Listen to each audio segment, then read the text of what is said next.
Muffin Top Thursday chat, everybody. I'm joined by my buddy, Mr. Wired Tight. Hello. Who's here for a short time. And I'm joined by Rick from 406. Currently. I have more invites out, but we'll get there. Yo. How we doing, everybody? Is everybody having a good night? Nakedly. Ooh. Oh.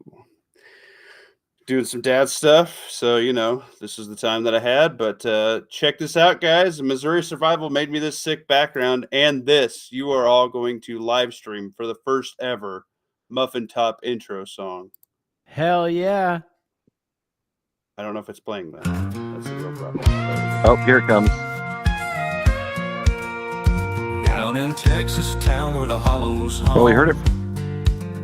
It played for a second. Not still playing? Alex Jones on the radio shouting his way about the water turning them frogs all gay. Boots are stomping in the dusty streets, where the truth and the tales they always meet. From the prairie's edge to the neon lights, the frogs are dancing under starry nights. He called it out in the dead of night, with a wild-eyed spark and a crazy sight. In the rowdy bars through the neon lights, about the frogs who found their rainbow day. The whiskey pours as the jukebox plays, in this outlaw town where legends blaze. Laugh it off or call it insane. Alex Jones said the frogs are gay. Is it me or does it just keep starting over?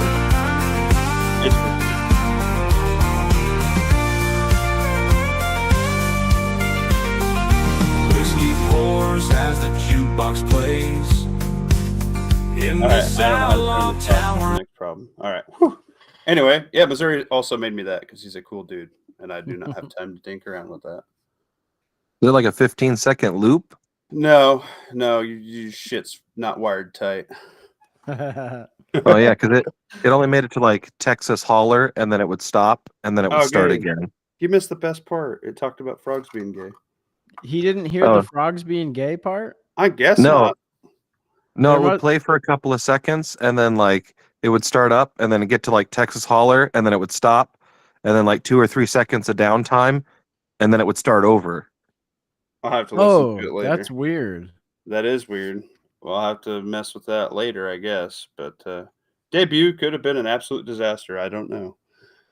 Oh, well, that was fun.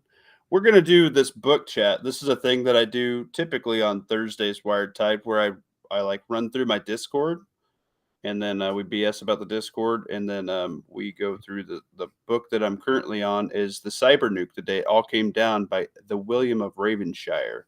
And we are about to hit a battle.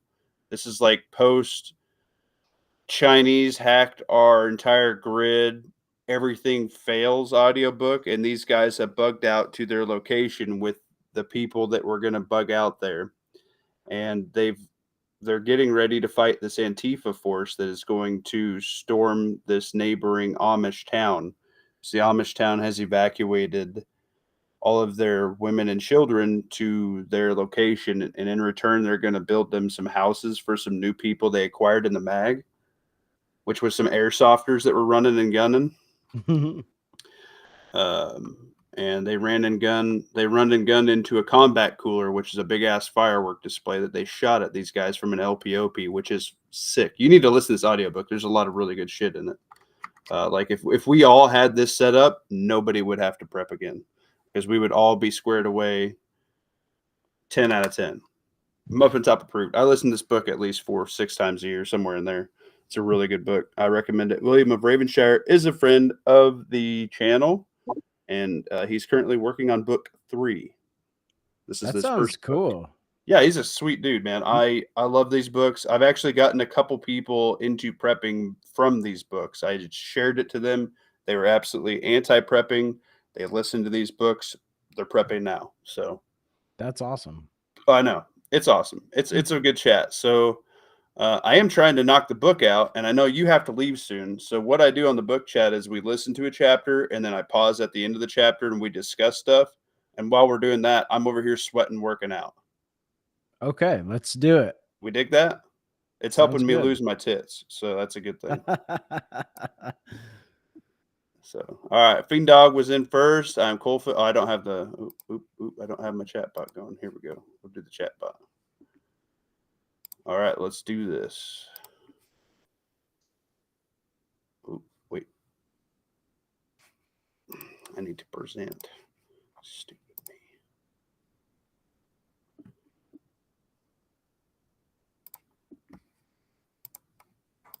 All right, let's do this. Up travel alarm rang. Its phosphor-illuminated hands read 4 a.m. Bill groaned. This was going to be a long 3 days. He had everything prepared and triple-checked, just the basics on this trip. With all the special gear they had to bring, the load was going to be hefty. Bill came out to the kitchen. Stacy was talking to Max. "Morning, sunshine," Max said with a smile. Bill looked at Max and rolled his eyes. Max looked at Bill. "The bikes were checked out. Looks like they are in good shape," Max said. "Okay, good," Bill said. "Those will be a blessing for those guys. I just hope they can make it back to their folks with no major issues." "Yeah," Max said. "I've been worried about that too." There was a knock at the door. "Come in," Bill said. It was Chet and Jimmy. They both were in their gray man clothes. "Wow, you guys look normal," Bill said with a chuckle. They both laughed. "All of our gear fits in these packs nicely, and they aren't too bad weight-wise. Maybe 25 pounds tops." "Good," Bill said. "Should be able to make good time then. The way I see it, you should be about 28 miles from home. I figure you should be able to cover that 20 miles today, then lay low and rest, and push the last 8 tomorrow morning while it's still dark." Chet and Jimmy looked confused. There was another knock at the door. It was Jerry and Bobby. "We're already here," Jerry said. "Good," Bill replied. "Let's load up." Sarah came out. "Morning, honey," Bill said. Sarah said good morning, then realized there was a house full of people. She grumbled. She gave Bill a hug and a long kiss. "I expect you to be back in 3 days. Don't make me come get you," she said with a sad face. Bill replied, "Yes, ma'am." She made a bottle and headed back to the bedroom. Everyone was quiet. "We're good, folks. She's just worried. We're fine. Let's get that truck loaded," Bill said. The guys grabbed all the gear. Bill grabbed a camo compact. They would be applying this to each other so as to not miss any spots. This would be the final thing to do before leaving the retreat. Chet and Jimmy went to throw their gear in the back.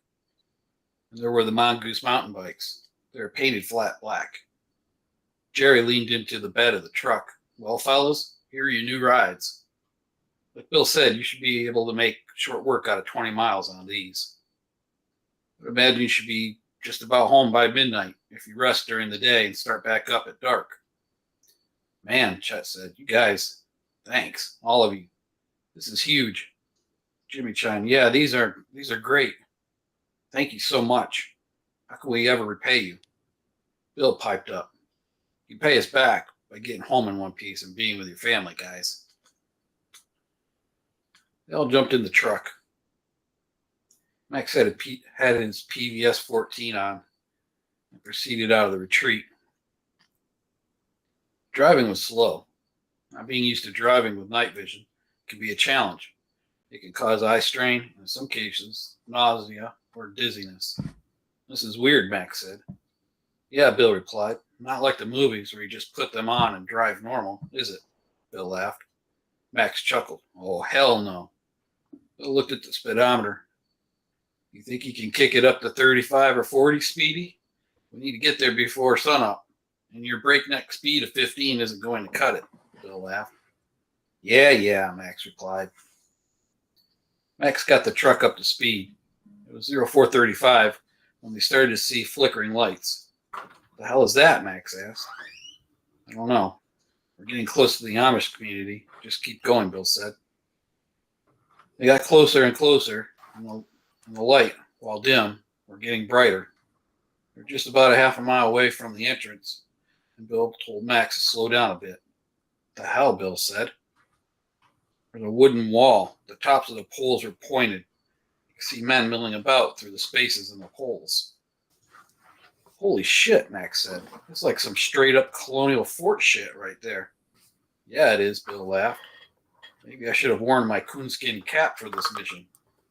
It's too funny, Max snorted. They sped up. I went by the fortified entrance to the Amish community, and Max started to keep track of the distance. Once past the entrance, it was pitch dark out again. Those torches really lit that place up back there, Max said. Yeah, Bill replied. Too bad they don't realize it's a sniper's wet dream to have a bunch of night-blinded targets bumbling about. Yeah, good point, Max said. Okay, about another mile, we will be at the 2-mile mark. Do you want to keep going or drop them there? Max asked. Bill looked at his watch. It was 0450. Let's go for another 10 minutes, and then we'll drop them off. Keep track of the distance, Bill said. Roger that, Max replied. They made it another mile and a half. Okay, we were about 3.5 miles past the entrance, Max said. Bill replied, okay, let's turn around and send them on their way. The truck swung wide and made a U-turn. Once it was pointed back around, it came to a stop. Okay, Max, good luck. I'm going to get in the back. Half a mile from the Amish. We'll do a stop and drop, Bill said. Got it, Max said. I'll radio you when we are ready at the extraction point. Roger that, Max said. Bill held his hand out. They shook. Good luck, Max said. A lot of people are counting on you to make it back. I know, Bill said. If anything goes, Max interrupted. Just bring your sorry ass back. Now get in the back and hold on, Max said with a smile. Chet and Jimmy had the bikes out in just a couple of minutes. They shook hands. Good luck, fellas, Bill said. Same to you, Chet and Jimmy replied. They got on the bikes and headed out. Dark seemed to engulf them, only a short distance away. Bill jumped in the back of the truck. A couple of light taps and the truck was rolling. Jerry and Bobby gave Bill a thumbs up. It would be about 10 minutes to drop. The truck started to slow down. Bill held up his hand and wiggled 5 fingers, meaning 5 minutes. The truck slowed more, then stopped. They all jumped out and went straight in the woods. The truck rolled forward and then sped up, vanishing in the early morning dark. Let's do a quick jump test and secure any clinky clanks, Bill whispered. There were no noises. We'll roll up into the woods here and make our way to the community, Bill whispered. They moved silently, walking heel to ball to toe. There was an occasional twig snap. Each time they would halt and listen. They came up to the edge of a field. A quick scan showed no signs of a watch or hidden LPOP. They moved along the edge of the field, snug in the tree line. Just over the hill is the backside of the community, Bill whispered. The 3-man team started walking with 5 meter intervals between them.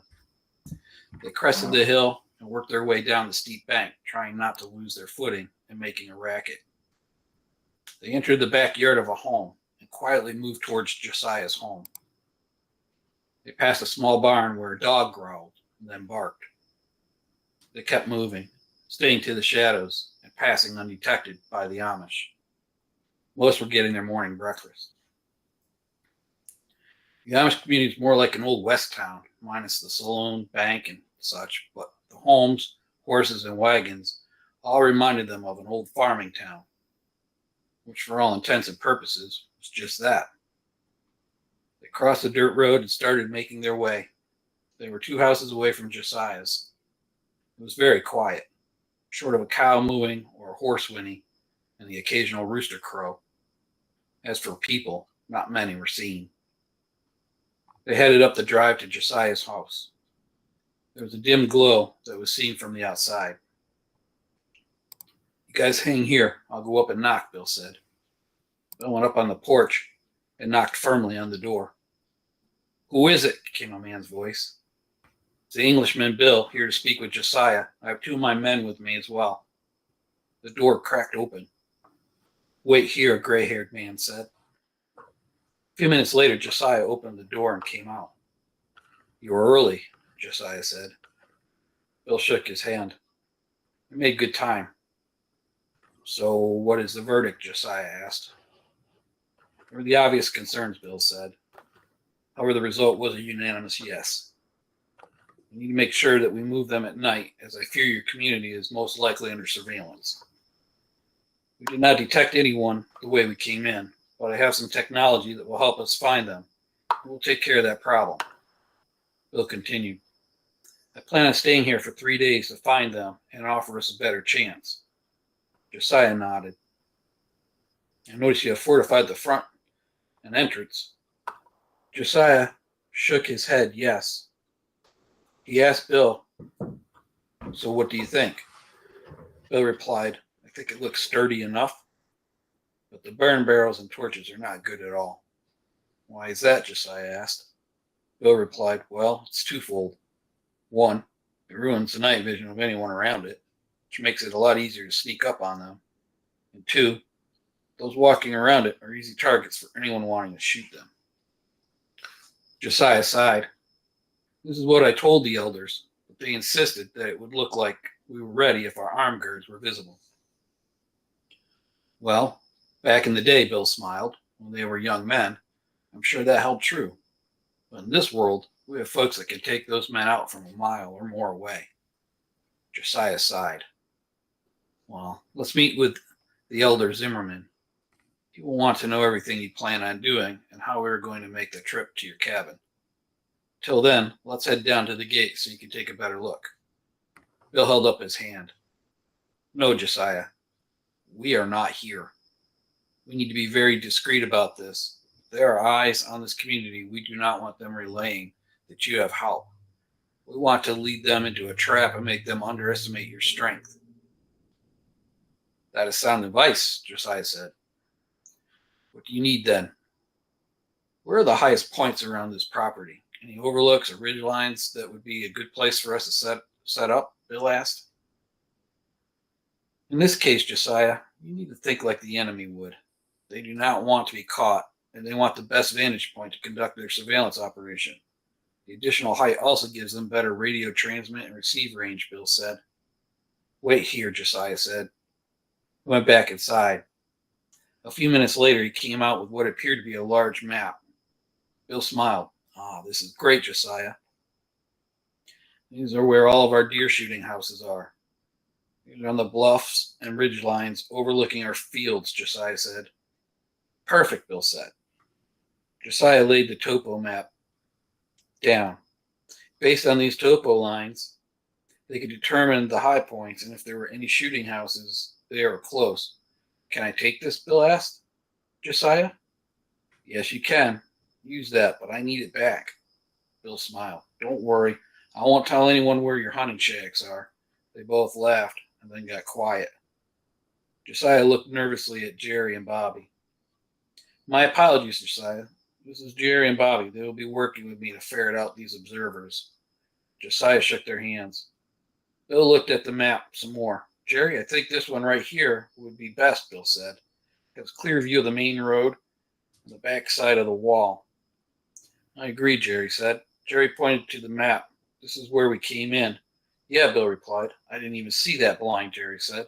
Yeah, me either, Bobby said.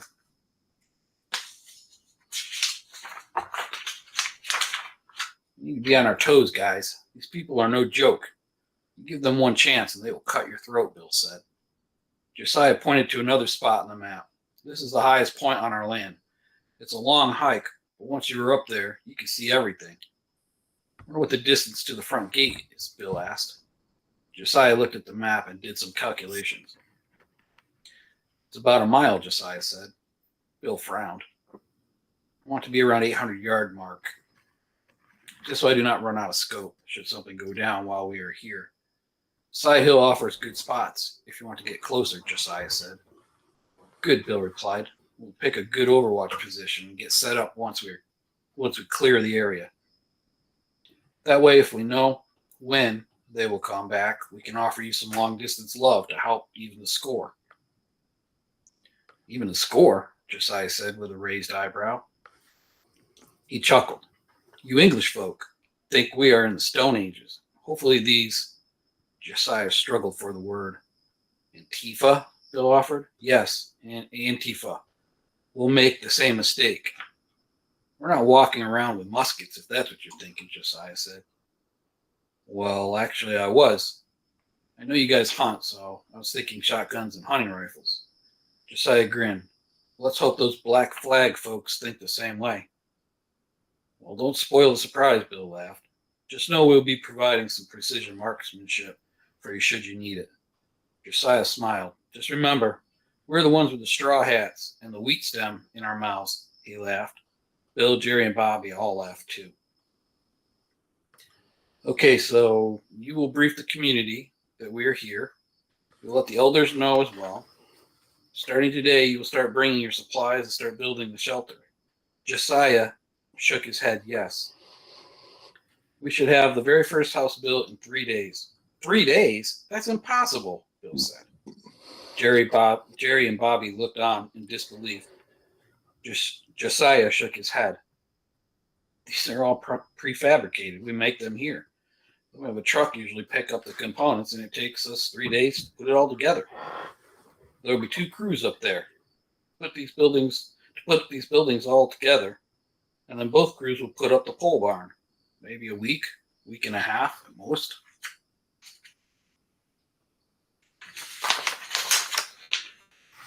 Bill looked at Josiah. It took Elijah 3 weeks to build my cabin. Josiah laughed. That's because you wanted all those upgrades. He can never figure out why you wanted those for a hunting cabin. But now we know what the real use was for. A young boy came running around the corner of the house. Josiah, come quick, he said out of breath. Josiah looked at Bill. You guys stay here, I'll be right back. A few minutes went by, and Josiah came back up to the porch. Everything okay, Bill asked. Josiah looked at Bill. Bill, you should come with me and see what's in my barn. Chapter 24, The Watchers. Well, what do you gents think? Welcome, Lawfully Armed. I actually have listened to the whole audiobook when you started playing it, and so obviously I know what happens in the future, so I don't want to taint too much. So do I, but that's why we go chapter by chapter, sir. Well, yeah, but if I did that, I'd die of old age before you got done. I'm telling you, this is taking way longer than what I expected, if I'm being honest. That's fair. It's good, though.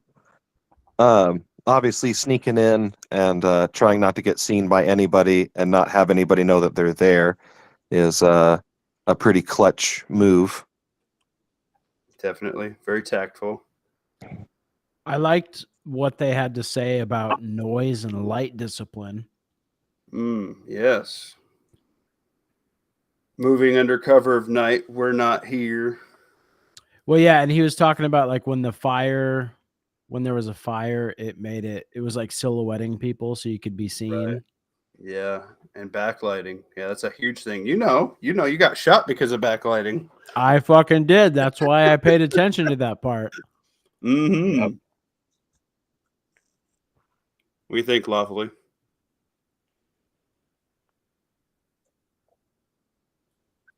He did. Damn it, Lawfully. He did. Lawfully has a very sexy picture in my Discord. If you guys haven't seen it, it's him in tactical bibs with his gun belt over it. That is the new thumbnail for the channel, probably. What the fuck? Just kidding. What's up, Dom VDG? A couple people in here. I think that's actually a new name for me. I appreciate everybody listening. If you want to play along in the chat, you can list what you think was really cool and what you took away from this. There's real world scenario things you can take away from audiobooks like this if you decide to apply it to yourself as like some theoretical mind exercise for training. and it's way better than listening to the same 6 songs on the radio. It gets you away from the news cycle. I fucking hate listening to the news all day and music all day. I listen to books because I think if you're not learning something new every day, you become retarded. As soon as you become complacent, you're retarded. You're failing yourself. You need to learn, expand your knowledge. I agree. That makes a lot of sense. I like that a lot. I listen to a lot of books. I do also listen to like Harry Potter, like all the books 8 times a year. So I'm a nerd, but you know, I can still cast a spell if I had to, probably. All right, let's do the next chapter. And if you got a bell, wire tight whenever you got a bell, my dude. Okay. The group of men followed Josiah to his barn. Josiah opened the door.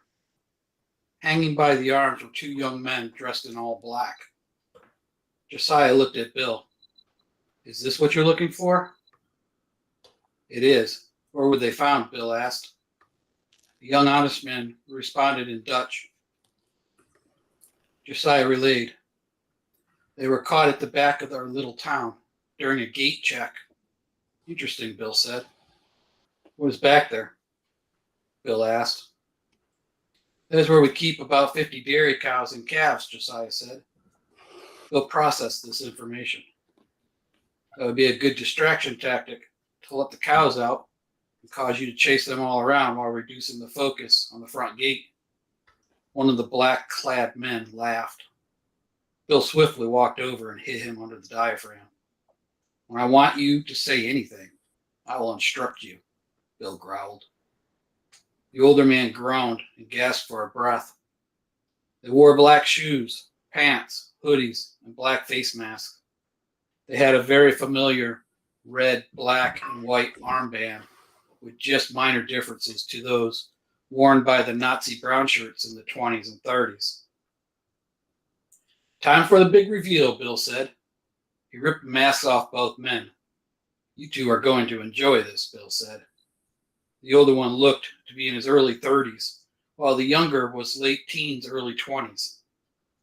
Bill looked at Josiah. Mind if I get this party started? Josiah replied, They're all yours. Bill looked at the older one. Okay, this is how it will go down. I'll ask you a question, and you will give me an answer. Good responses get less pain. If I detect you are lying to me, then we will up the level of pain. Are we clear? The older one laughed. He replied, Buddy, you have no idea who you're fucking with. We won't tell you a damn thing. Bill replied, We will see about that. Bill opened his zero-tolerance knife and, like skinning a buck, removed the hoodie from the older man.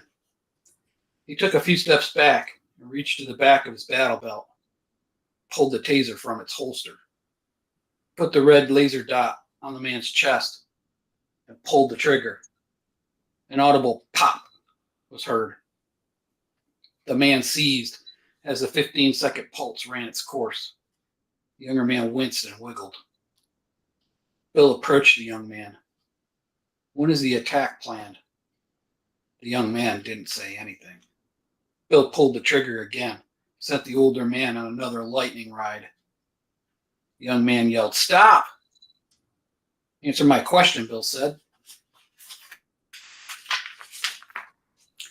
The young man looked at his partner. The older man gasped. Shut your fucking mouth. Bill pulled the trigger again. The man seized. 3 days. The raiding party will be here in 3 days, the young man blurted out. The older man hung limp from his bindings. Okay, now we're making some progress, Bill said. When you're in this raiding party, Bill asked. The young man hesitated. Bill lit up the older man again. Okay, there are 50 red warriors. Bill laughed. Red warriors, huh? Is that what you're calling them? More like terrorists preying on the defenseless. The Reds, in good times, were the members that were willing to break the laws to further the movement. They would run into the yellows or greens to hide.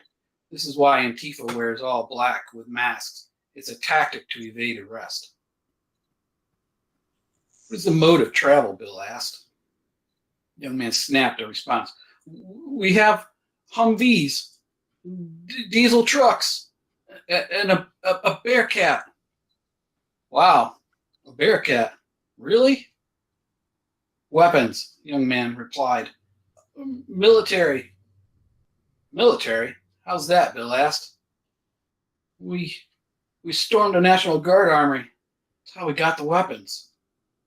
Young man said nervously. What kind of weapons did you get? Bill asked. Young man replied.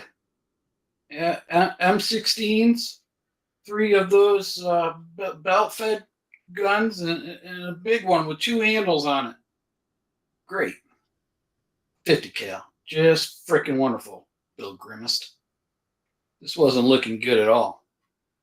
You say 3 days, huh? Bill asked. The young man shook his head, yes. The older man started to come to. You're a dead man, he gasped, looking at the younger man. Bill sent him for another ride. Next time you open your fucking mouth, I will put a bullet in your head. Apparently you just don't get it, Bill said. The young man looked at Bill. What are you going to do to me? Bill looked at him. That's not my call. However, the more you cooperate, the more lenient I'm sure they will be.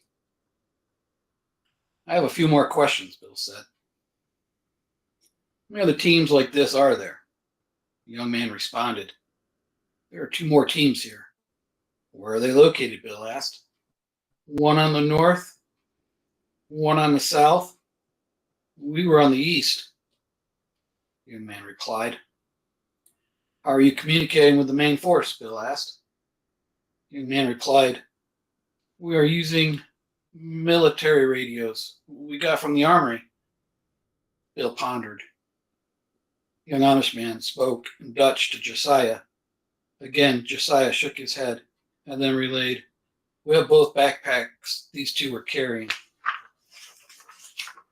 Ah, good, Bill replied. We want to go through each one very carefully. We want to analyze the intel they may hold. I think we should have this young man, Bill pointed to the younger Antifa member, show us on a map where the other 2 observation posts are. We'll go and shut them down. Josiah agreed. Bill looked back at the older Antifa member and turned back around, just as Josiah tightened the last turn on a silencer he was attaching to a 9mm pistol. I was going to ask, but it appears you read my mind. Nice can, by the way, Bill said, with a smile. Josiah walked up to the older man and shot him in the head. There was no hesitation. Bill could tell this wasn't Josiah's first rodeo.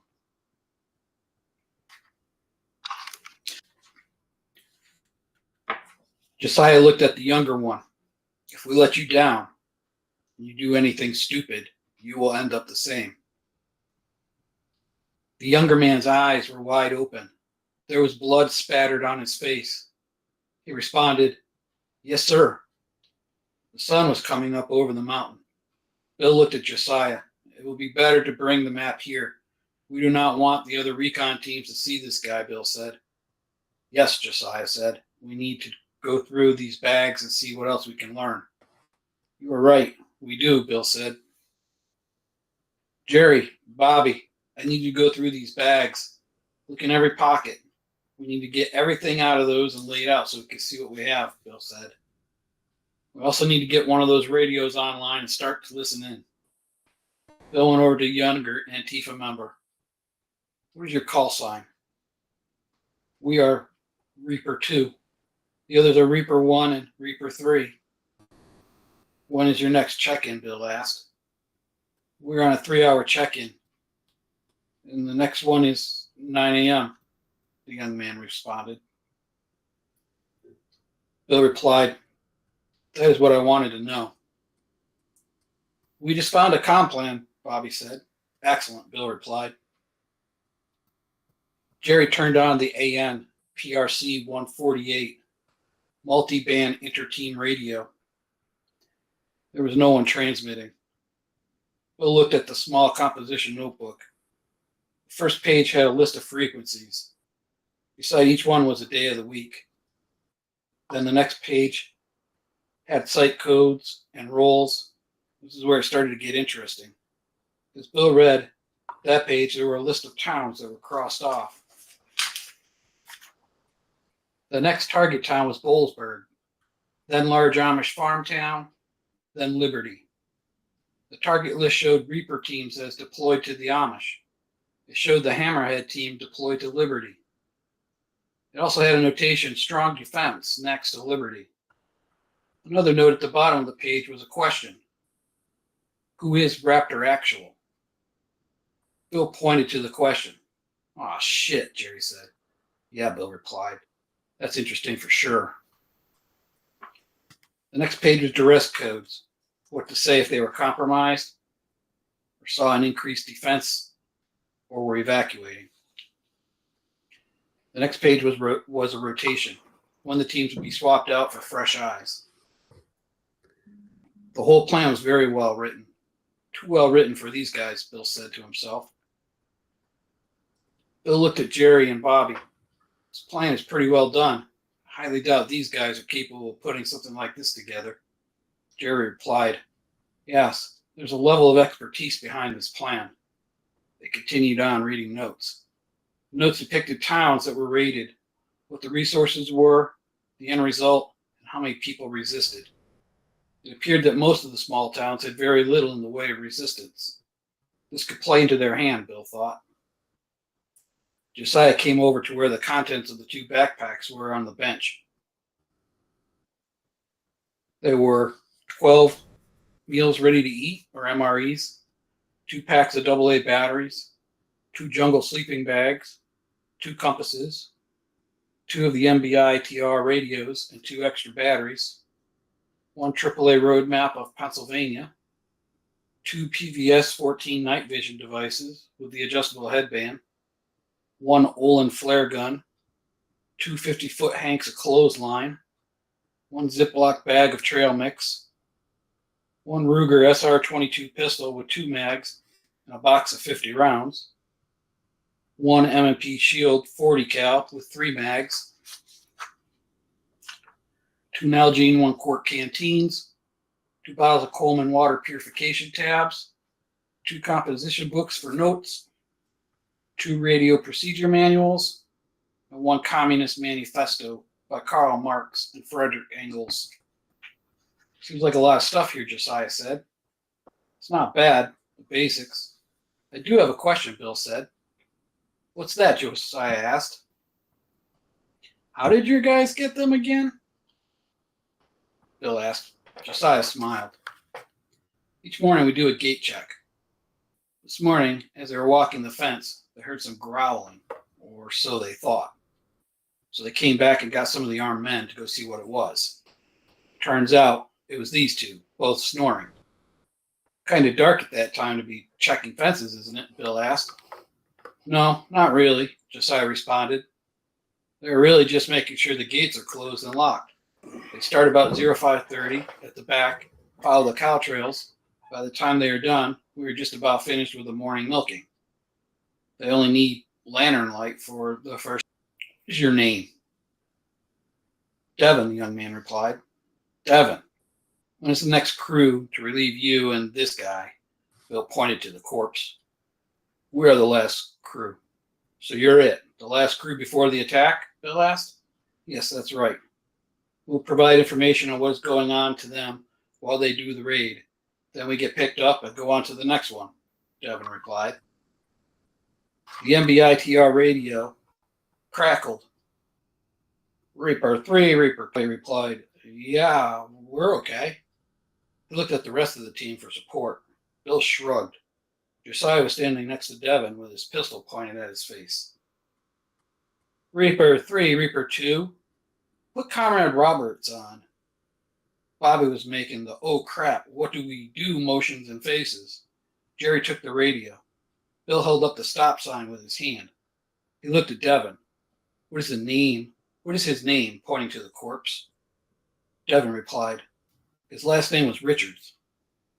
Reaper 3, this is Comrade Richards. What can I do for you? Reaper 2, nothing. Just making sure you two are not sleeping again. The radio crackled. Reaper 3, Reaper 1. Reaper 1, go ahead, comrade. Reaper 1, morning check-in. Reaper 3, over and out. Jerry and Bobby looked at Bill and Josiah. Well, that was interesting, Bill said. Interesting and lucky, Josiah said. Lucky is right, Bill said. That is a common tactic when you're not sure if the person on the other end is who they say, Bill said. So, yeah, we need to keep this guy, Bill pointed to Devin, in here until dark. Then you can move him to a more secure location. Josiah replied, I agree. You're going to need to make sure it's secure and no guard posted to keep an eye on him, so as not to draw attention to that location. Josiah replied, I have the perfect place for him. We will put him in one of our dairies, and we will lock it from the outside with a bar. It's all concrete, and there's a spring head in it, so he'll have something to drink. Well, that sounds good, but he'll need to go to the bathroom at some point. It's a good point, Josiah said. We'll give him a bucket. Bill walked up to Devin. Hey, kid, why are you with this band of trash? Devin replied, I lived in D.C., and they said they would provide food and protection to anyone that would join them and help crush the Nazis. Nazis, huh? So let me ask you, how many Nazis has this group of terrorists crushed? Have you seen any Nazis on any of your recon missions? Devin hung his head. No, sir. How many men, women, and children have died since you've been doing this? Bill asked. There are too many to actually count. They typically pile the bodies and burn them, Devin replied sadly. Yeah, so who are the Nazis really? Bill asked. Then he started to walk away. Hey, mister. Bill turned around. I never wanted to be part of this. I didn't know. This is why I'm talking and telling you all this. Someone has to stop them. So if we open that door up and let you go, wouldn't you run right back to them and tell them all you've seen? Bill snapped. You need to pick a side, kid. They're good people. These Amish people never bothered anyone, Bill said. They told us the Amish were true Nazis and that they must be stopped. And you went right along with them, huh? You see any Nazis here, Devin? No, sir, Devin replied, again with a sad tone.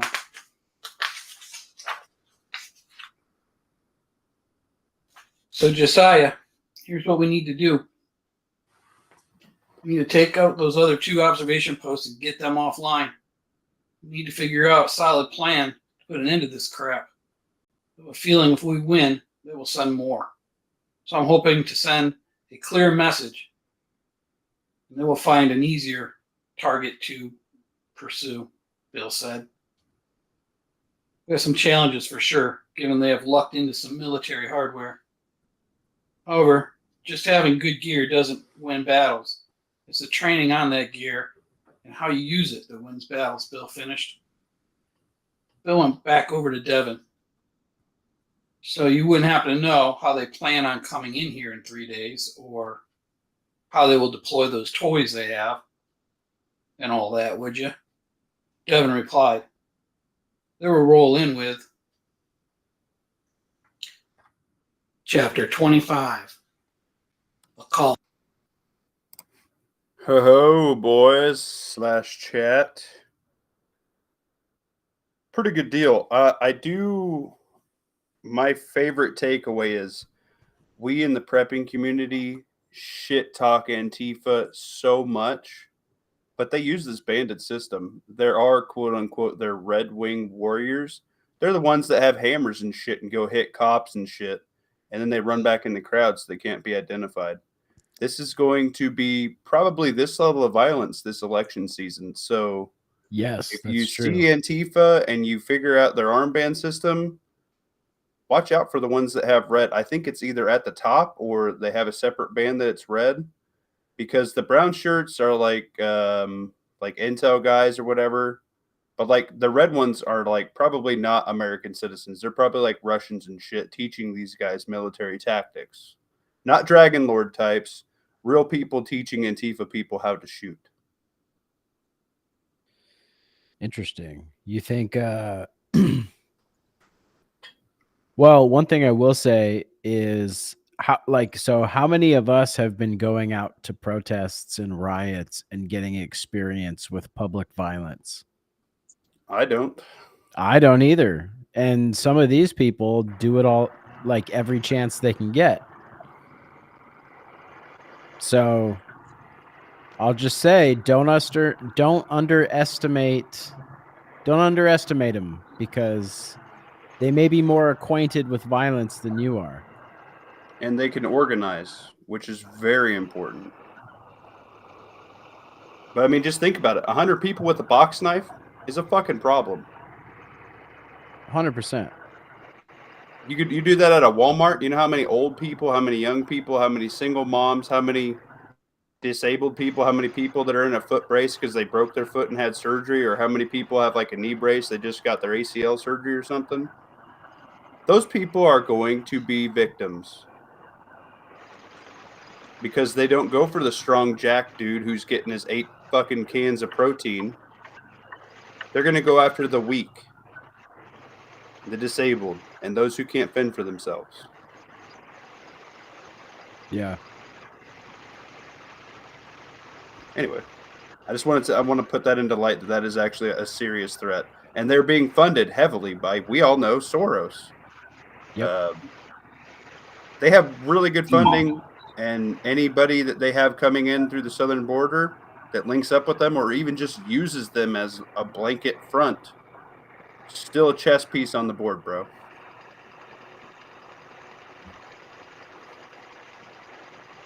Anyway, somebody else? What's that sound? It sounds like somebody's playing a video game. Who's playing a video game? Or it could be Pat driving. What's up, Rebel Spirit Operations? What does it sound like? It just sounds like background Call of noise. Duty.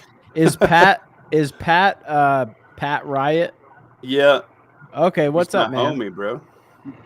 Not much. Good to see you. I've seen you in my show a few times. Yeah. You're one of my new favorite guys. Thank you. I appreciate that. I guess I'll try and mute myself when I'm not talking. No, you talk, Pat. But this group that's on their way, like, I have a feeling that we're underestimating them right now, thinking they're just a bunch of fucking pansies or whatever. Is saying about how, having good gear isn't everything if you don't know how to use it. Well, these guys have like military procedures and stuff down, so there's definitely somebody at the top that's training these people. So I'll let you know you don't just hop into a Humvee and turn the keys. That's not how you start a Humvee. Yeah, I've driven a Humvee. I've secured National Guard base before. Like, that was a sweet gig I did. To be able to take over a National Guard base, there always has to be some sort of presence on base. It's not done by people that are stupid. To be able to get into the armory is another question. Being able to get into a National Guard armory, which is protected by a lot of fail-safes, they have some tools at their dispense, and I will leave it at that. Yeah.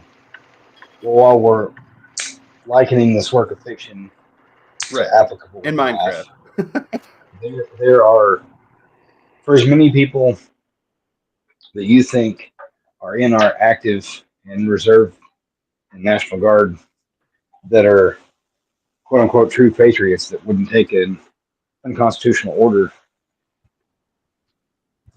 When you separate the wheat from the chaff, there's only a minority that would actually pick a side. And for as many that you think would pick your side, there are just as many that are diehard commies in our military. Yeah. So there would be some of these people that are officers or that join just to get out of town and get a college education on the government's dime. Yeah, and a lot of these diehard commies are well trained, like competent riflemen with everything they need to be well equipped. Mm-hmm.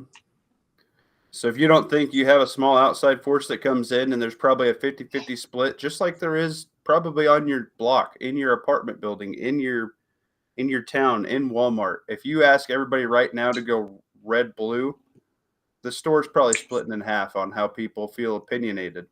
Same thing in the military, same thing in the police department. Might lean a little bit one way or the other, but there's a fairly even split wherever you go. And if you have some small outside force that one side believes, as an exterior force coming to wherever that may be, you're outnumbered. Like that.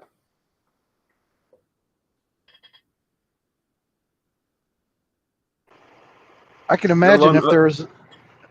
I can imagine if there was any military personnel left at the armory base, like it was either abandoned or the people that were manning that station probably went and got their family and brought them back, and that would be a pressure point. If you got overrun and they had your wife and your kids, what wouldn't you tell them? Like, yeah, the armory code is 1576. If you step inside and step on a pressure pad, you're gonna get your head chopped off or something. You know, right. You're gonna tell them everything they need to know to get into that armory if they've got a pressure point like that. Yeah, this is true. Plus, there's going to be, a lot of desperate people there looking for help, and they're going to get spread too thin. They're just like the rest of us. We can't feed the entire town with our stockpile. And I have more than most.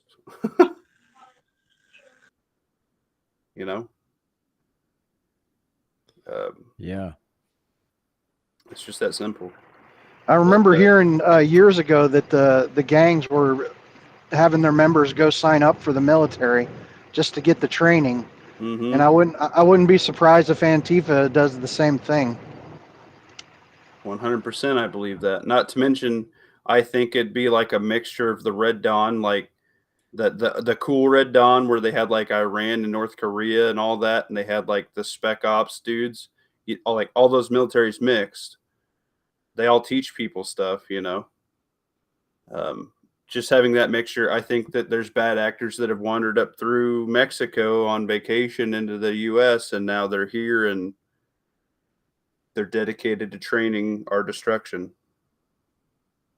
Prep like you're hated. Train like you're hated. I've been making it. I'm trying to. My goal is to cut 20 pounds before the election, and I need to hit it hard. I've been slacking, and shame on me, man. I want to get mean. I want to be prepared. I want to be in the best shape I can be. You can do it, bro. Rebel Spirit Operations says, if the left are really training to do something, I wonder how their mental fortitude will hold up. They are based in hate and stupidity, so I'm curious if they will hold up.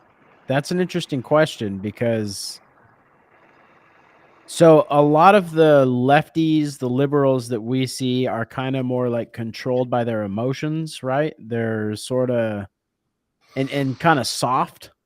Well, yeah, but their ideologies are sharpened and honed to a few key points. They don't play the political spectrum as far as points. Like they have their 1, 2, 3, that's it, absolutist mentality. And if you go against any of that, even if you're just 99%, they fucking turn on you with ferocity and they hate you.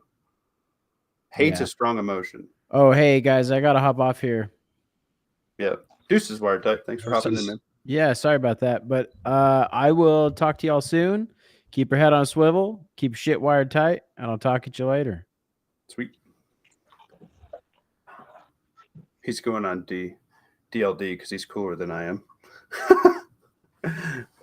What's up, Lady Smith? Lady Smith always hits me up in the chats I could pop into at work. Appreciate that. What you got, Lawfully? This previous chapter was good. By taking that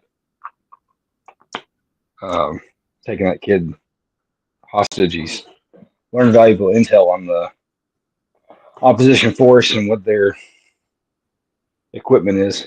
Mm-hmm. Something to be said for not just being too trigger happy. You can glean, you're able to provide some foresight, knowing that if they're that well organized in the military fashion, operating military equipment, specialized military equipment. That leads Bill to assume that somebody or somebodies in the upper echelons have prior service experience. Correct. Being able to run, a Bearcat, being able to run a 50 cal is not some dude who plays Call of Duty. Somebody has time behind that platform. So that's good. What do you guys think? Do another chapter or call it an early night? Uno mas. That means one more. Yeah, I speak white people, so I didn't know what that meant. Very emotional and hormonal creatures. Yeah. Plus, Americans are genuinely lazy. Yes, I 100% agree with that, Rebel. The left way more than the right. The trouble is the ones that you see they're just the cannon fodder. They're the useful idiot. The ones in the background, they're cool, calm, and collected, and those are the ones that you should fear. The ones that you don't see. Right. Because And if you've seen any footage, you can tell. Like there's usually at least one person in the crowd that you can tell the others are like taking orders from, and they're usually in the back, in the rear. And not to mention rebel spirits, you don't just think Antifa. Like, who was that? I was on somebody's chat, and they said they work at a gun shop, and they have just as many 2A, our kind of guys that going in, tattoos, we the people, all this stuff, training, and they're, nonchalantly like, oh, yeah, Civil War, these guys are fucked. You know how many fucking purple-haired people are going in there, and people in all black, and people fucking looking like goth chicks that want to bang Jack Skellington are going in there? Dude, I've sold number. I've sold a dude with tits ammo before. Was it me? No, it wasn't you. Like a 45-year-old dude with bolt-ons. Oh no. You shouldn't have sold that ammo, Lovely. Like 100% like lumberjack, like 80s rock star looking dude, like long 80s rock, like burned out rocker hair, just with a pair of tits on in work clothes, like in like Carhartt pants and a tucked in green shirt with a Glock 19 and a serpo holster. What? Don't sell that guy ammo. It's the craziest conversation. Yeah. Be like, oh wow, must be cold outside because you're nipping out. And he'd be like, thanks, babe. We've had a dude in a dress before, like hairy ass legs and toe knuckles with a dress on. Oh Lord. But for every one of them, you've got to remember too, there are those older people that still think that the Democrat Party was what it was, in the 60s and 70s, that still consider themselves blue dog Democrats, and they don't realize the party's left them behind. They still vote that way because the union did something for them 40 years ago when they were coming up in this world. Yeah, I think that they still vote that way. To underestimate your numbers is exactly what they want. To underestimate their training, to think, oh wow, we're really cool. I bet the half the people that listen to this video haven't went out 10 times this year with their AR. They probably haven't fucking been out to the range 10 times, period. And yeah, there's some guys that are hardcore go over a weekend in our chat, but it's the same over there. Plus they have terrorist cells, plus they have government funding, plus they have probably half the illegals with blue helmets because that's their contract that most of them are coming over here on to make more money than we are, plus all of our government benefits we give away. They have more numbers than we have. As soon as you start putting that into your calculations for how you carry and what you carry, like at minimum soft armor, at minimum some sort of long gun platform, a PCC, a shotgun, I don't care if it's fucking single shot, a 22. I'd rather have a 22 in my EDC. I feel pretty confident with that. Do I want to go frontlining and go toe-to-toe with an AK? Fuck no, but I can freaking put some suppressive fire down with that 1022, breakdown. I'd rather do that than with a Glock 19. Yeah. That's stupid. So that's what I'm preaching right now. I'll let you know their numbers are greater than what we have now with all of those factors figured up. They have more motivated actors, Mm-hmm. but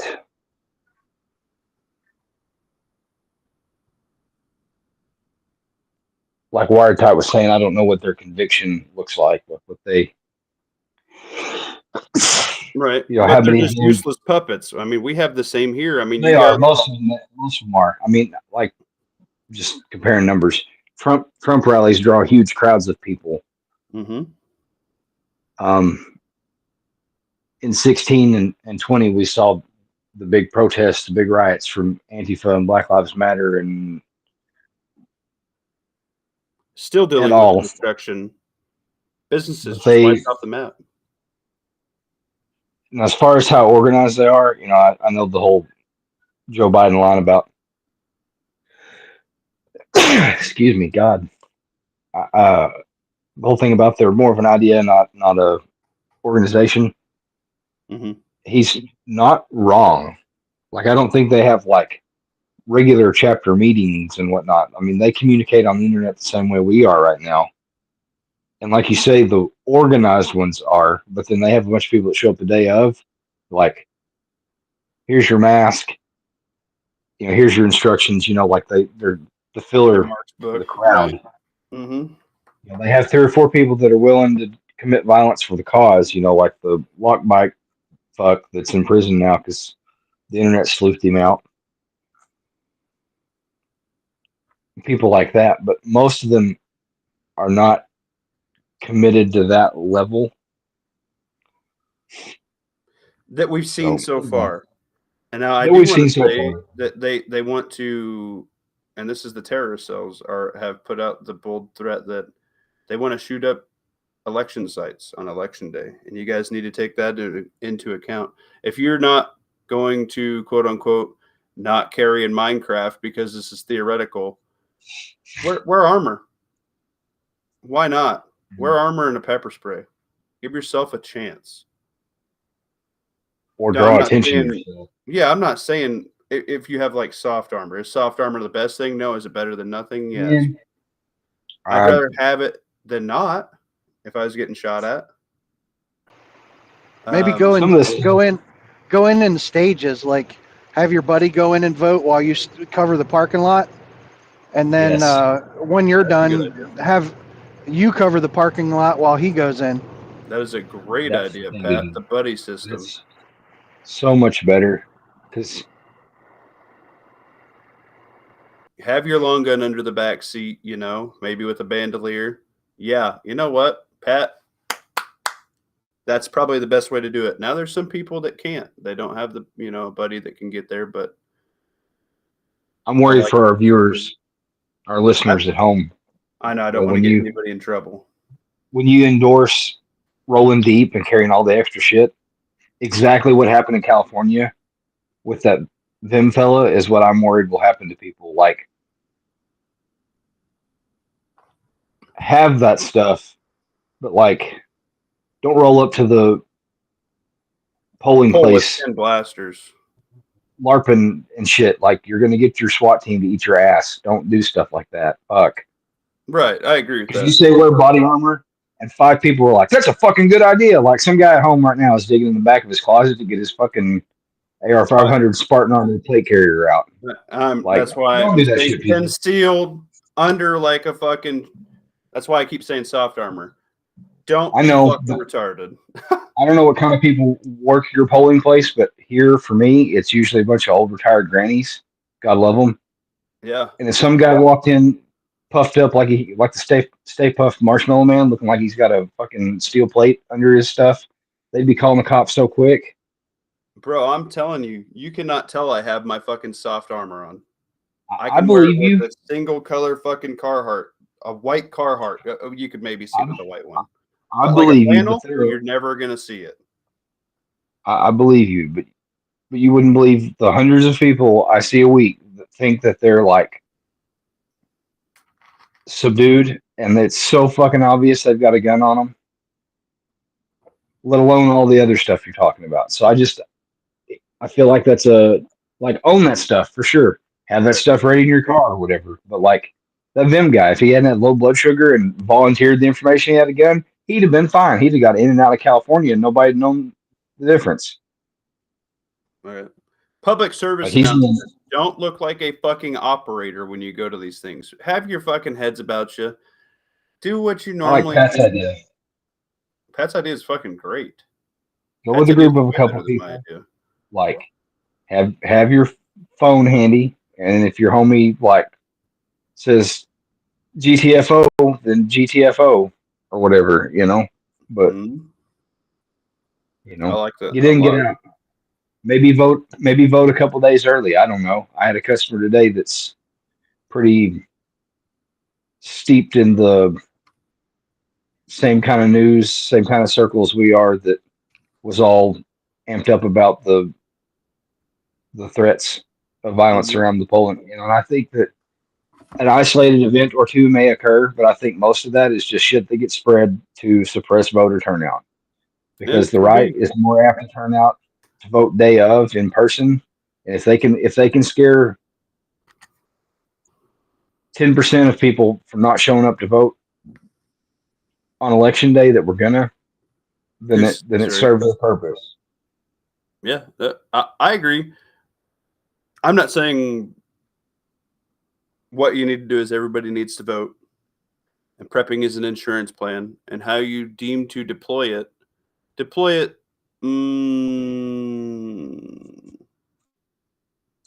strategically and ethically, and don't look like a fucking retard, please. I'm not saying roll in with a fucking armory in your goddamn Honda Civic. That would be stupid. But yeah, At the end of the day, I'd rather that everybody have it and not need it than need it and not have it. But these like fever dreams of thinking that you're gonna like throw all your kit on and be one man Rambo, you're just gonna get smoked by your own police department in the fog of war. Like, just get off the X. That's the plan. Get off the X. Live like all this kit and shit. Train in it, but it's for way after elections don't matter anymore. It's right. not. The pen It's is not. still mightier than the sword It currently. has virtually no applicable use under rule of law. It really doesn't. I agree with you. I do see the point you're trying to stress, and it is a very valid point. But like KY Survival 76, which is a new name for me, thank you for showing up, sir. It's a shame that you guys have to explain to use common sense, but that is the days that we live in, and that is unfortunate. It's the internet, and there's a lot of fucking stupid people. I'm not saying anybody who's going to listen to this is fucking stupid, but maybe. And if this is a theory craft in Minecraft, this is no legal jargon, blah blah blah. What to do? If you fucking do some stupid shit and you go and say, "Oh, this guy on YouTube told me to do this," you're fucking retarded. If you don't have common sense about you, come on, have some sense about you. Operate, present yourself as such. Don't be dumb. What's up, Daniel? How you doing, buddy? Um, let's knock another chapter out if we're done harping on this. But you know, Pat, I like your thing for the win. It's never been a Pat takes scenario it. for me. Everybody that I chill with, our times never link up to go vote at the same time. Our schedules have never ever linked up for that. Now, if you have that opportunity, take it, because that is probably the best thing I've heard today. I mean, I always go with my wife and my son. So just someone with eyeballs in the parking lot Mm-hmm. doesn't have to be the SWAT team. Yeah, I like that, dude. And I think getting off the X is best, but if it's you and yours gonna get DED'd, or you get out and you have no other opportunity, I'd rather have something that's more than a pistol. That's my opinion on it. And around here, that's not a big deal. Everybody has a shotgun in their toolbox, or a 22 in their toolbox, or under their back seat. Like, that way of life is common here. This ain't fucking New York. So maybe what I'm saying is I'm so comfortable in my environment that I've lived in pretty much my entire life that this commonality that nobody would, take a second look at here where you're at, they fucking might. Or like even if I just drive 4 hours to go to like Omaha, it's a different fucking world compared to where I'm at here. And people would look at that shotgun rack in the back of your single cab truck with the shotgun in it and like, dude, what are you doing? And if I left that parked at like Walmart in Omaha, chances are that probably gets stolen. Okay, but here it won't. That's just there's just different people where I'm at. So, if you're going to,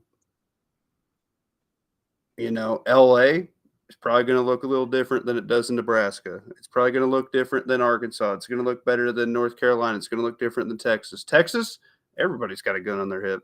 Fuck, you could probably go pull with a 1911 on your hip. I don't know. I'm not in fucking Texas. But have your wits about you, please, for the love of God. Let's knock another chapter out here, boys. I'm getting tired.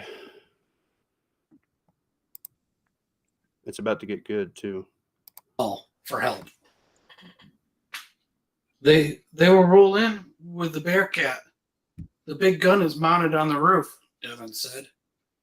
The Bearcat has a ram mounted on it, so if anyone tries to block it, they just push through it, make a hole for the other vehicles to get through, Devin continued. Bill said. He started to think this through. He started to put a plan together in his head. He needed to take care of some other, more important business. He reached into a pack and pulled out a Write in the Rain notebook. This would be a Hail Mary play. But if it worked out, this raiding party would be crashed and finished for good. Jerry came over to Bill. It's starting to get dark out, Jerry said. Ah, good, Bill said. Josiah approached. We need to start to work our plans, Josiah said. Indeed we do, Bill replied. Josiah, I couldn't help but notice. You seem unfazed by killing that man. What's your story? Bill asked. I would really like to know who I'm helping here, so I can better understand what kind of help we're going to need, Bill finished. Josiah took a deep breath. Follow me, he said. Bill and Jerry followed Josiah. Bobby started to follow, and Bill turned and told him to stay and help guard Devin. If he gets out of line, kill him, Bill said. Bobby nodded and went back over to where he was. Devin was in the back corner now with an Amish man not much older than Bobby, who was also guarding him at Josiah's request. The men exited the barn. It was dusk.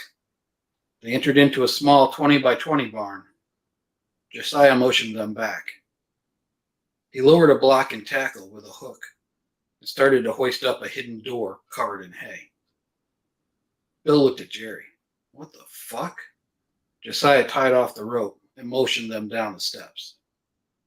The cache basement of this barn was about 10 by 10, filled with OD green hard-dig cases stacked floor to ceiling. What is all this? Bill asked. Josiah looked at him. This was the last shipment of weapons that was dropped at this stash barn before the ring was exposed and shut down, Josiah said. So the stories were real then? Bill asked. I read about that. I found it hard to believe. Josiah smiled. We have been running drugs, guns, and money since the 80s, Josiah laughed. Jerry replied, holy shit, man. It's mostly small arms and ammo. There are M4s, AKs, a few grenades, and crates of ammo, all from the Mexican army via the CIA, Josiah said. Okay, this is good, Bill said. Bill gave Josiah the look. Josiah looked at Bill. Why the look? Thought you would feel better. Bill replied. Okay, Josiah, where are the explosives? Josiah was completely caught off guard. He started to stutter. What explosives? He replied. Just stop the bullshit, Bill said. Josiah pointed to a job box in the corner. He unlocked the locks and opened the top up. Inside were crates of dynamite, det cord, and detonators. Yeah, these explosives, Bill smiled. We're going to need this, so this is good. Really good, Bill said. Josiah smiled. Okay, Jerry, I need you to go back to the retreat. What? Wait, Bill? No, Bill snapped. I need you to go back, give this letter to Max, and bring the backhoe back. By the time you get back, we will have taken out the other 2 observation posts. Josiah, please load up the wagons with those going to my place, Bill said. They do not have much time to get those shelters built, so we are wasting precious minutes, Bill finished. Josiah nodded his head and agreed. We will get the convoy going now, Josiah said. Jerry, make sure Max knows these people have heard Raptor Actual. We will need to change the retreat's working frequency. Roger that, Jerry replied. The 3 went back to the barn where Devin was being held. They looked at a map and the areas where Devin circled, the locations of the other observation posts. Bill pulled his thermal device out of his pack.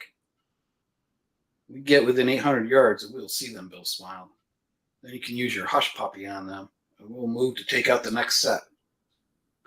Josiah nodded.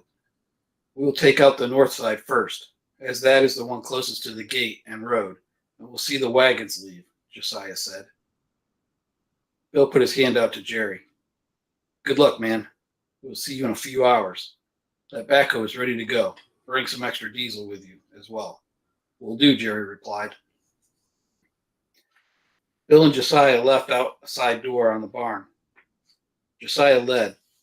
They made it to a field to the north. They made a wide loop, and Bill whispered, Stop. They both took a knee. I want to scan every 50 to 100 yards. They may have moved. I do not want to get ambushed. Josiah whispered back, Understood. They were halfway to the road when Bill whispered, I got something. There was a heat signature just inside the wood line with their backs to the main field. So much for 360-degree situational awareness, Bill said. The dew on the grass made each step silent. A chorus of night sounds could be heard. Crickets, frogs, birds, and toads. The hum of a mosquito buzzed Bill's ear. The thermal device now showed the targets 100 yards away. A bright spot on one indicated a cigarette was being smoked. And a few seconds later, a waft of smoke could be smelled. A cigarette can ruin your night vision, unless you know how to cup it. Bill tapped Josiah on the shoulder. They won't see us, Bill said. Josiah surprisingly gave Bill a thumbs up. Now they were moving slow. They were 50 yards away. The targets on the thermal device were clear. His team had what appeared to be an M4 AR-type weapon. The man with the cigarette hanging from his lip was pointing it all around. Bill and Josiah were now 25 yards away. They could hear them talking in a low voice. One swatted at a mosquito, and it made a smack noise on his neck. The 2 Antifa members were enjoying a cigarette, swatting at mosquitoes and basically jacking around, when a twig snapped right behind them. They both spun around and were stunned by 500 lumen strobe. In an instant, they were gone. Nice work, Bill said. Bill keyed up the mic on his handheld with 2 key-ups. A single key-up was replied. Jerry would be moving the convoy of buggies and wagons out.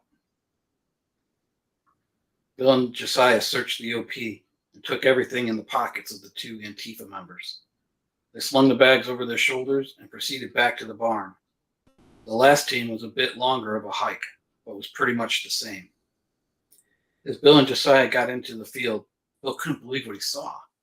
He tapped Josiah on the shoulder. Josiah looked through the viewfinder of the thermal device, looked at Bill and shook his head and smiled. What is that? Josiah asked. It was all Bill could do not to laugh. That dumbass had his IR illuminator on his PVS-14 night vision. He's shining it all around. If you hear me say down, just drop flat. They were closing in 75 yards, and then 50. They decided to approach on the side of the field and follow the hedgerow. As they were nearing the 15-yard mark, the field lit up. Bill and Josiah laid flat. The Antifa member came out of the hide and headed out into the field. He started to relieve himself. Then he started to squat down to take a dump. You go to the one in the hide. I'll take this guy out, Bill whispered to Josiah. Josiah went to where the opening was in the hedgerow. Bill flanked the guy copping a squat. He pulled his Becker BK-7 knife. The sound of angry diarrhea was heard, as Bill was just 10 feet away from the man. He groaned at his discomfort. The smell was horrible. As the man was just getting ready to let rip the next violent ass eruption, everything went black, and the man was dead. Bill pulled the helmet from the guy, picked up the M4 he had with him. He took the load-bearing gear and left him in his own pile of disgust. Bill didn't make it more than 2 steps when he heard the sound of the 9mm. Bill walked fast. "You good?" Bill asked. Josiah responded, "Yes." Josiah came out with 3 backpacks. 3 packs, Bill asked. "Yes, one is heavy," Josiah replied. "Let's check it out when we get back to the barn." "Hand it to me, I'll carry it," Bill said. They started to work their way back to Josiah's barn. Bill stopped. He retched, then puked. The gravity of what he had just done just hit him like a ton of bricks. Josiah stopped. He looked at Bill. "I guess the question is, are you okay?" Bill looked at him. "I've done a lot of bad shit in my day. If you were to ask me 4 months ago if I would ever kill a man with a knife and leave him in his own pile of shit, I looked at you like you were crazy." Josiah replied, "You did what you had to do. These people declared war on us. We did not do anything to them. We didn't even know who they were. So keep that in mind," Josiah said. I don't think I will ever get used to this." Josiah spun around, then grabbed Bill. "The day you get used to this is the day you have lost your soul. Good people will have to do horrible things to survive. Pull yourself together, Bill." Bill held his hands up. I'm there. I just needed a minute."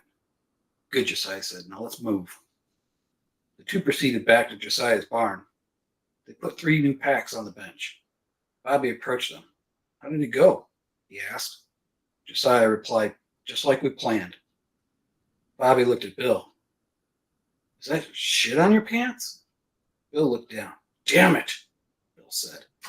There was blood and shit all over his pants. "I will send for someone to clean those for you," Josiah said. "Thank you," Bill replied. "The hell happened out there?" Bobby asked. Bill looked at him. "Let's not talk about it now. I need to focus on our next steps. Jerry should be back in a couple of hours. Once he gets back, we'll have a lot of work to do." "Josiah, we might want to move this guy to that dairy. We'll need every available hand to help us shore this place up. We're also going to have to build a trap." The ride back to the retreat was long and painful. Jerry was in the back of a wagon with one of the building crews. The Amish men did not speak to him. Every bump and pothole sent a shockwave through Jerry's spine. The rate they were going, it would be another hour, maybe 2, before they reached the entrance of the retreat. Jerry smiled to himself. Those folks growing up in the 1800s were tough people, he mused. The wagon hit another bump and jarred him back to reality. As they entered the final stretch, Jerry got his handheld out of his pack. He wanted to see how far out they would be before the LPOP watch called it in. About a half a mile away, his radio crackled. "Raptor 2, Raptor Actual." Cheryl responded. "Raptor Actual, go ahead." "There are several wagons heading our way at a fast pace." "Roger that, Raptor Actual out." Jerry keyed the radio. "Vulture 2, Raptor Actual." "There are 8 wagons. I will need to speak with Vulture 1 as soon as I get there. Please have the gates open to receive our guests." Roger that, Vulture 2. Vulture 1 is en route. Raptor Actual out. Jerry stood up in the wagon and motioned to the driver where to turn. Without a word, the driver complied. The caravan and wagon soon filled the entire common area. Jerry jumped out and went straight to the cabin. As he reached for the door flew open, nearly knocking him down. It was Sarah. Where is he? Jerry, is he okay? Why are you alone?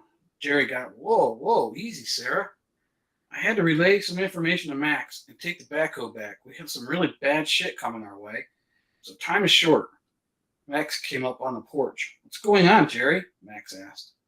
Jerry looked around. Let's go inside. Once inside, Jerry handed the note that Bill had wrote to Max. Max opened it and looked at it. He looked at Jerry. Is this for real? I'm afraid so, Jerry replied. Max flipped over to the next page. He studied it for a bit.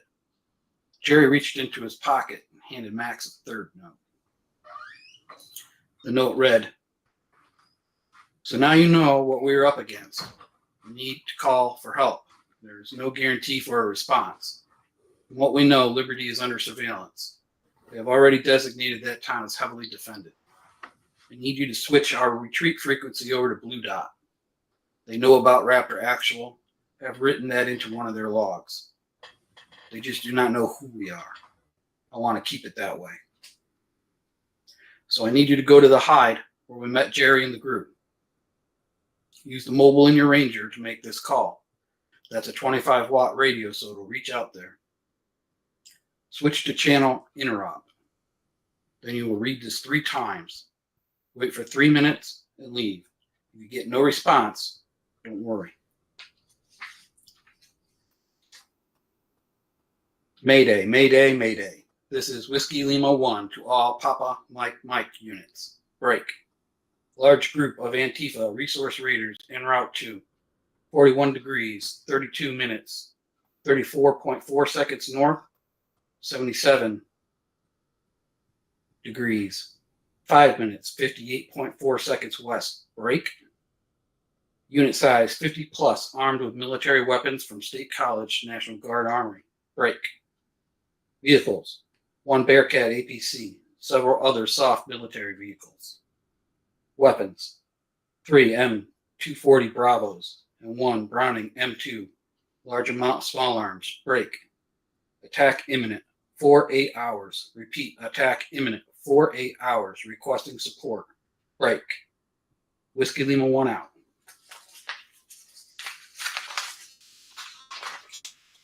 Max started to tremble.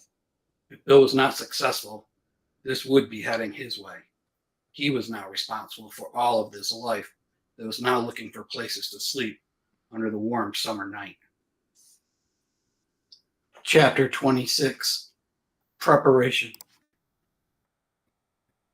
Alrighty, y'all. Down BG, thanks for hopping in here, my dude. Enjoy your jujitsu.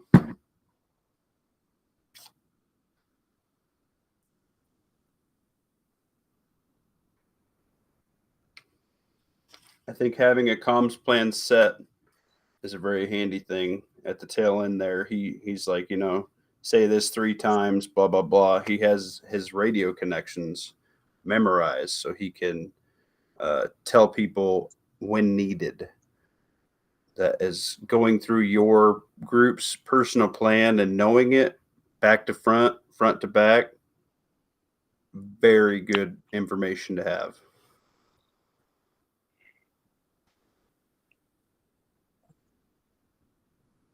Yeah, and his GPS location. Yeah. How many people know their GPS location right now? I don't.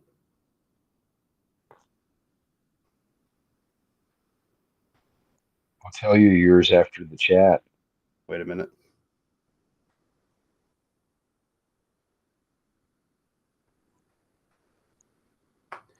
Anything else? What'd you guys take away?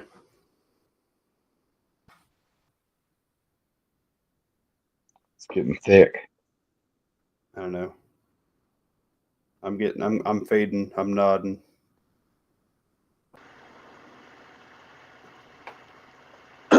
I was beginning to wonder what they were going to do with the technicals.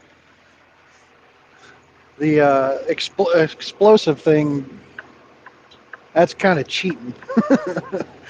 Like I was really hoping I would get like an alternate plan. Well, you do. I don't know. You've listened to this all the way through, right? No, this is Oh. all new to me. Oh, good. I didn't realize that I didn't realize that I didn't listen to the whole thing. Oh, gotcha. Yeah, there is some stuff they teach you, and I'll let you know. You can look up a rough dig out of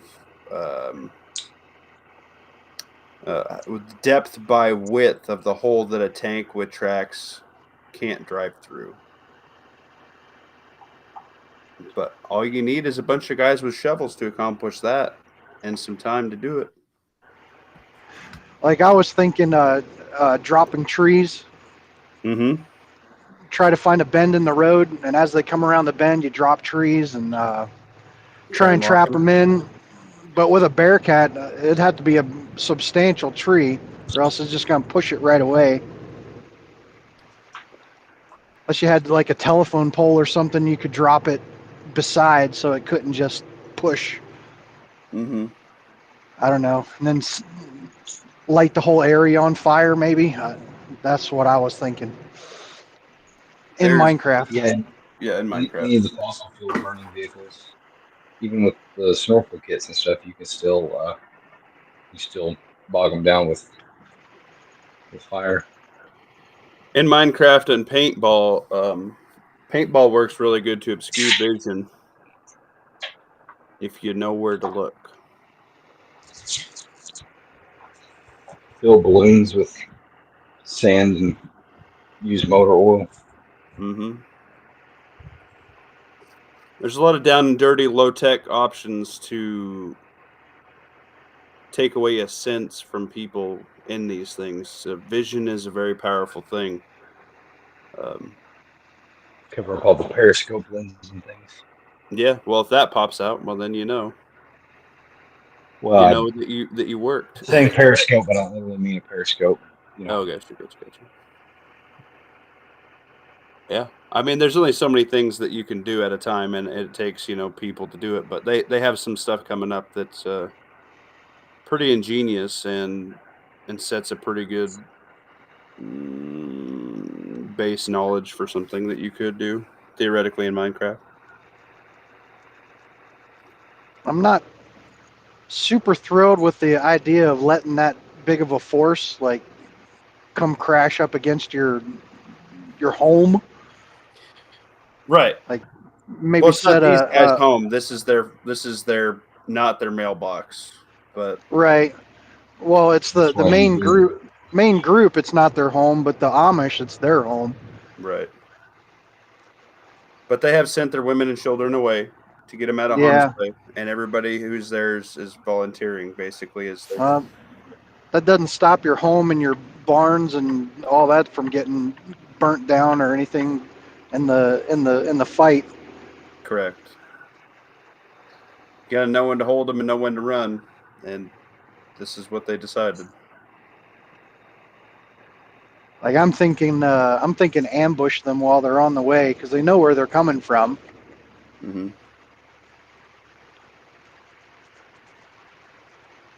All valid points. The problem is you can only do with what you got, and if all you got's a couple PSA AR-15s, probably not a whole lot you're going to do against a Bearcat.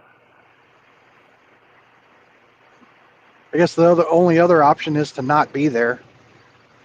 Correct. Just go hide until there's main nothing there worth dying, in my opinion. But until they get bored and move on, or maybe they just leave a small contingent behind, and once the main force leaves, take it back. Right. We all remember back several chapters. What? If you all will remember back a couple chapters when they first made their presence known to the Amish community, they told them that their intention was to enslave them. Right, to enslave and them and have them work their fields to feed them. Mm-hmm. Which, if you So, know you're not all there, it pretty much makes it useless. Which they would probably burn it all down. But like this fight was coming to the Amish, whether they wanted it or not. right, So, this was their next stop before their next town that they were going to loot and pillage and take and plunder, and then be a permanent food production plant for them. But yeah, I think we're going to call it there, guys. I appreciate we had a few new people in here tonight. Pat Riot for the win this evening with his buddy system for poll watching. Yeah, it might be a little time consuming, but safety's worth the time input, I think. even if you've got a coworker Yeah, that's plugged in, like y'all go vote together on lunch or whatever, or meet up, an hour earlier than normal and go vote together. you go with grandpa or your mom or the mother-in-law or some dude who you're friends with who, whatever. It normally doesn't take long to actually Go hang vote. out with your local gunshot midwit named Lawfully Armed. Go vote with him. If the jihadis are the T words, Right. if they wanted to do violence like that at a polling location, do you think they would go for like rural areas to affect the vote, or do you think they would go for like urban areas for like actual casualty count? That's a great question. I think it would be red state, big cities. I agree. I think it'd be red state just outside the big cities because the big cities are going to have more police presence. But if it's just outside, just like the book, don't go to the capital city. Go to a city just outside the city. Go to the next biggest city because there's going to be less resources there. And now in Minecraft, a T word with rolling up with 2 to 4 guys with full autos in the car, very devastating effect. Yeah, we're going through the next book is The Day of Wrath. That's what I want to get. yeah, to. I want to Day of get Wrath. it for Yeah, the fucking I'm trying to get there, Yeah. but these books Yeah, are so- just not getting done. I don't want to talk about it if that's our next book. Yes, I'm trying to get there. My schedule's crazy right now, and it's going to get At worse. this point, It's hunting season. at this point in our timeline, I don't think that you need to be worried about brown people from the Middle East. I think the They're real already T's here. are deep. Well, that, but the people that stand to do the most harm and change our political landscape are from within. They're deep state people. This is true. You get to use your tax Oh, dollars against you. There's they've a lot got more blood. There's a lot less blood loss with that, though. So Well, that's one of their toys in their toy box is winding up brown people from the Middle East. he's not wrong. The deep state CIA. I wouldn't be surprised if a lot of the attacks we have in this country aren't wind up toys for the government. 100%. Just the same as it is the pasty white kids that smell like jizz and Doritos. Yep. Hey, I do want to discuss something with you guys offline, real quick. So I think we're gonna end it there, guys. I